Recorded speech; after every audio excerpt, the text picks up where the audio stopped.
Joining us now is S. Gurumurthy ji. Vanakkam sir, namaskaram. Thank you very much for speaking with us.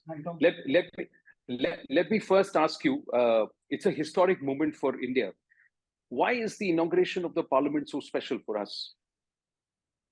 See, it's not just the inauguration of Parliament, that it is happening on the 75th year of India's independence.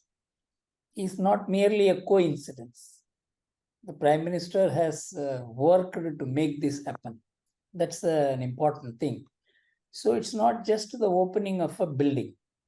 It coincides with a very important occasion in the history of India, and it also opens, as he says, the Amrit Kal, 25 years of the vision he has. And it is a national vision, so he may be unveiling it. The third thing is a very profound and a very sacred ceremony which was done in 1947. That is being recalled. I think that is the towering aspect of this Parliament building inauguration. And that adds to the grandeur of the entire idea of the Parliament new building. I think that is a very important aspect which the nation has taken note of. That itself is the next question. The Sengol itself has become a huge point of controversy. What is your point of view there? See, I don't know why there is a need for a controversy, because that the Sengol ceremony took place is not being disputed. That Rajaji was the person who conceptualized the idea of a ceremony is not disputed. That Jawaharlal Nehru accepted this formulation is not disputed.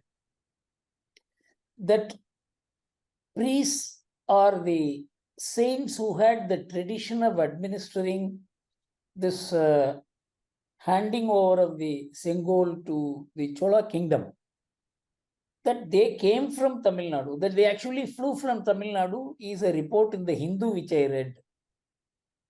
So that is also not disputed. What is disputed is whether it signified the transfer of power. That is the question which the Hindu newspaper raised, and Jairam Ramesh went about saying it's fake and all that. I think he went too far. Nothing is fake. The question whether it amounted to transfer of power, it signified the transfer of power, could have been testified to only by either Jawaharlal Nehru and Rajendra Prasad, who were present, or Mountbatten, or the Adinams who handed over the Sengol. The Adinams record, before any of this was ever thought of, says that, and it describes the entire background. It is not merely handing over, giving it to Mountbatten and then giving Gangajal Abhishekam and giving it to Pandit Nehru. This is not the only thing described. It says that it was Mountbatten who moved the idea of a ritual, a ceremony, because he was familiar with it. Because there has been an alignment between church and state for a long time in Christendom. And so they were familiar with kind of a ritual when someone takes over. We also saw that when this changeover took place in England, this happened. So he asked, Jawaharlal Nehru being, in fact, the Adinam record says Jawaharlal Nehru became confused. So he asked Rajaji. Why did he ask Rajaji? He didn't go for advice from people who may have a colored mind. He went for a person who was a towering intellectual, a person of wisdom, a person of tradition, a person who knew law, a person who knew every subject, so that he trusted Rajaji to give him a fair and proper advice. Then Rajaji chose a living tradition. He didn't go for example, in the case of Chhatrapati Shivaji, the coronation had to be done, but they didn't know how to do it. They had to go for some priest in Kashi. So that was considered to be a new procedure. And there were conflicts about that, questions about that. But Rajaji went for a living tradition, because these Adinams have had the history of maintaining handing over Sengol. And nobody can say anything about the Adinams because they are Tamils and they have a non-Brahmanic tradition. Nobody can say, it is of this, that is of that. And I think Rajaji knew that he had to do a job which will not be questioned. So the Adinam's record shows that it was handed over to Mountbatten and then received and handed over to Nehru. Now, the Hindu was caught because it only took one part of the article which I had written in Tughlaq, that this was the memory of Kanchi Mahaswami. And at the time, I did not have the Adinam record. So I relied on the oral testimony of the Acharya. But in the course of gathering evidence, this Kanchi Acharya's memory actually supports this record. This record actually supports, because these are two independent things. So what is questioned? Nothing is questioned. So there is no controversy. The controversy is generated because this sacred thing was consigned as walking stick, and they don't know how to get out of it. And that is why they have turned it into a conflict to say that this never happened. But let's say the Sengol ceremony happened in 1947. It happened from Lord Mountbatten to Jawaharlal Nehru as a symbol of transfer of power, because it was still the dominion of Union of India. Now, it became a republic in 1950. Why do we need the Sengol ceremony now? Because there is no transfer of power. PM Narendra Modi is in power and it's 9 years. So that also begets the question, why bring in the Sengol now? Actually, if the Sengol had been in existence, this should have been there. Why it was consigned as walking stick? This should have found a pride place somewhere. It must have been in the Prime Minister's office, or it must have been in the Parliament, or it could have been in the Rashtrapati Bhavan. It must, that this was not a walking stick is certain. So if it had been there somewhere, Narendra Modi would not have to do this. It is only because it was just thrown. He had to recall that occasion. It is a sacred occasion to which everybody had been a party. At that time, there was no controversy about it. If it had been installed in Rashtrapati Bhavan, nothing would have happened. Narendra Modi cannot say, now I will come and put it in Parliament. If it had been in the Prime Minister's office, he cannot say, now I will come and put it in Parliament. So Narendra Modi felt in his wisdom that this should be in Parliament. You may question that wisdom, but that it must be in a very important place in the system of India, that is not disputed. So it is not that he has recalled. Even after becoming a republic, if you say many things become irrelevant, then you have to tear the entire constitution of India, which talks about Ramayana, Mahabharata, and the Vedic rituals, and you have to tear that, because the original constitution signed by the makers of the constitution contains all this. Satyameva Jayate, where does it come from? Dharma Chakra, where does it come from? Do you mean to say by becoming a republic, we have to undo our past? No, not that, sir. I'm asking, right now there is no transfer of power. So if you want to recall the Sengol from the Allahabad Museum and install it in Parliament, you can do it. Why should there be a ceremony and a symbolic handing over of the Sengol to PM Narendra Modi when there is no transfer of power? That's the thought. This is not transfer of power. This is to enact the ceremony that took place to recall. Otherwise, how will people understand the significance of it? See, Narendra Modi has to communicate to the people of India that a sacred ceremony took place and people from South came. At that time, everything was in post haste, and so they called only one Adinam. There are 21 Adinams. So you cannot choose one particular Adinam. So there is a Shaivite tradition, which is a continuing tradition. And anyone in his position would have done the same thing. He didn't say it is transfer of power. He only says it is a sacred ritual took place from actually only when it was brought from Mountbatten, the power was transferred. But here, the power is already there. So my feeling is, I feel is completely justified in bringing this great event, a ceremony, which was a consensus at that time, which took place, but which was wiped out. Let us assume this had happened, this was in the Parliament building, that these things took place. Narendra Modi could not have done it again. He had to do it because this was suppressed. This was wiped out. And this is a recall. In fact, if I read the government documents carefully, it is called as a recall. It is not called as transfer of power. I think it is entirely justified. This recall is justified only because it was suppressed.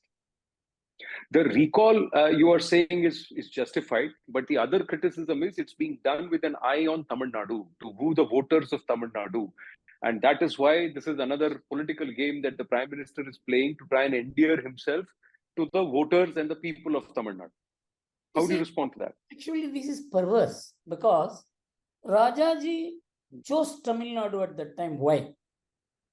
Because there was a raging separatist movement raising its head in Tamil Nadu. The Dravida Kazhagam had been formed in 1946. As soon as Jinnah passed the Lahore resolution, E.V. Ramsam Naikar in 1940 began demanding separate Dravida Nadu. The Justice Party was not agreeing to the demand. So he formed a separate party in 1946 and began negotiating with the British. And so you must understand, Rajaji's idea was to co-opt Tamil Nadu into the entire idea of transfer of power. This is not political. This is an integrative idea he had. He could have devised some other thing also. Why did he do it? It is because you have got to integrate Tamil Nadu with the whole. Because if you look at the scenario at that time, the entire freedom because of partition and then Pakistan, India, Hindus, Muslims, this entire from 1945 onwards till 1947, even 50, it was only North-centric. The South was not in the picture at all. So Rajaji wanted to bring South into the picture in the core of the idea of transfer of power. And I think he had a greater vision than merely conducting a ritual, which he could have done with some priests. So Rajaji had a nationalist vision. If Narendra Modi cannot do anything different, he has to do the same thing. He is doing only what Rajaji did at that time. If Rajaji did at that time with the idea of integration, Narendra Modi doing the same thing cannot be different. Even today, in Tamil Nadu, there are separatist viewpoints. And by doing so, he is probably trying to undo that remnants of separatism. What is wrong about it? Why do you reduce it to vote-catching device? I think everything becomes politics. Of course, there is nothing without politics, but there is also positive politics. What Rajaji played was positive politics. And the same thing could be accepted now. But they see the negative thing in it because of the negative politics. I don't think that is correct. Amidst all this Sengol, debate, the other aspect, larger aspect of the opposition boycotting this entire ceremony and inauguration sometimes seems to have been shadowed. But your point of view on the opposition's calling for a boycott and saying this is Narendra Modi's personal agenda, it's not for actually the people.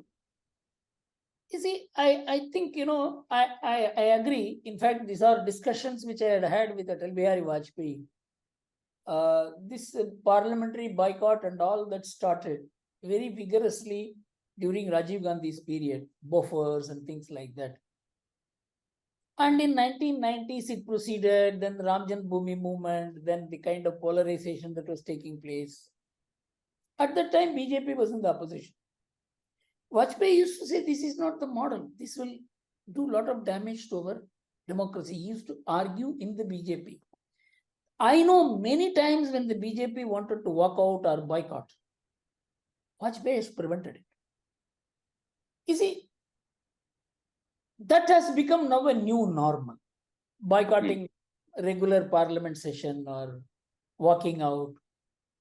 But I don't want you to violate the new normal because that is a political weapon you have. But you must draw a line. Because if you walk out of parliament today, you can join the parliament tomorrow because the parliament session is on. Or if you boycott one session, you can join the next session. But parliament building opening is once in a century affair. Should you extend the normal walkout and boycott of parliament to a profound event like this? In fact, if I were coordinating the opposition, because I have coordinated opposition in India in 1986, 87, 90s, if you know how to coordinate the, you should also ensure that you don't do permanent damage to the institutions. What I would have advised the opposition, gentlemen, all the 19 people, you seek an appointment with the Prime Minister. He cannot refuse. You tell the Prime Minister, Mr. Prime Minister, you are not the appropriate person. The President is the appropriate person. The message is delivered. If the Prime Minister afterwards went ahead to do it, then the onus is on him. But you bowed a full toss to the Prime Minister. You were thoughtless. You didn't have strategy. You didn't have a philosophy. You had only hatred for the man. That is why I'm saying, when we opposed Rajiv Gandhi, I always used to advise that we should never be driven by any sense of hatred. Once a sense of hatred comes to the mind, wisdom disappears. In fact, tell me, if the opposition had sought a meeting and told the Prime Minister, Mr. Prime Minister, we request you, this is a once in a century affair. Let us establish a tradition, even if it is not there. Establish a tradition. Let the President. So let there be a... You didn't do it. Because your idea is how to oppose this. Because you didn't want this building first. You said it is ostentatious. It is unnecessary. Then how will you go and sit in that building? So you found an opportunity. And that is now with this Sengol, that has become meaningless. Because the actual opening of the parliament is in the morning when he goes and installs. At that time, you cannot agitate. Only when the Prime Minister addresses, you will be shouting.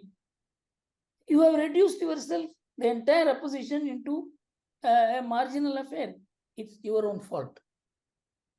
But isn't it also the government's fault that they couldn't get the opposition on board on such a historic moment? What is the opposition? Opposition means those who hate Modi are not the only opposition. There are opposition parties which are opposition parties and which are not friendly to Modi, but which are not opponents of Modi. They are attending. Even Akali Dal, which opposed to Modi, is attending. How do you say the opposition is not attending? So you are creating a perspective or a picture. The opposition is not attending, so that the entire foreign media picks it up and says the entire opposition in India boycotts. And there are 4 opposition parties which have 0 member in parliament out of these 20. And 2 or 3, 1 member each. Devilal used to tell me, Mr. Gurumurthy, there are parties which have support in millions. There are parties which can come in a bus. There are parties which can come in an auto rickshaw. So I think the opposition is blind. We need a more responsible opposition for India. If you want to face up to a mighty man like Nehru, Modi. Final word, sir. What is your sense? Why is it historic to the viewer, to the average voter, the people of our country? Why is tomorrow's moment so historic? You see, there has been a deviation in the idea of India because of the partition movement. In 1909, what Mahatma Gandhi spoke was to define India in terms of the sacred places of worship, rivers. He said that is what unites India. And Jawaharlal Nehru said 1935, that Hindu nationalism and Indian nationalism, you cannot actually divide, because India is the only country of Hindus. And Vivekananda's Hindu nationalism is not against anybody. 1935. 1939, Rajni Palme Dutt, who is a communist, also said the same thing, that the British think that by English education they made us freedom conscious. Even if English education had not been there, we would have learned the idea of freedom from our Vedas and Upanishads. This was the position till 1940. Why everything changed in 1940? Because of Jinnah's partition resolution. That completely distorted and colored the idea of India. And India was trying to collect itself in 1947. The scattered idea of what is India was they were trying to recoup that. And they thought, you must have your roots. That is why Satyameva Jayate. That is why Dharmachakra. That is why in the Ramayana Mahabharata pictures in the constitution. And this ceremony was also part of rooting ourselves not only in the past, but in the remotest corner of India, to give an idea that India is one. Wherever such traditions are, it is our tradition. If you had allowed this to continue, then tomorrow would not have been significant at all. It is because you destroyed it. You wanted to destroy this icon because you wanted to project Nehru as someone who is rational, who is secular in the sense who will not accept Hindu traditions. And he is secular only because of that. I mean, this kind of distortion, how can it come into a country in which 80% are Hindus? So, what happened at that time, if it had not been suppressed, tomorrow there would have been nothing except opening of the building. Correct. You invited it on yourself because you have been so negative, so wrong about understanding India's past, so keen about disconnecting yourself from India's past. You wanted to create a new India without knowing what that new India is. Even now you are in eternal confusion. The people are not in confusion. And Narendra Modi perhaps understands it better than anybody else. And that is why he is able to outwit the opposition every time. And this time also he has done. Thank you for putting matters in perspective, candid and clear as ever, Gurumurthy sir. Thank you very, very much.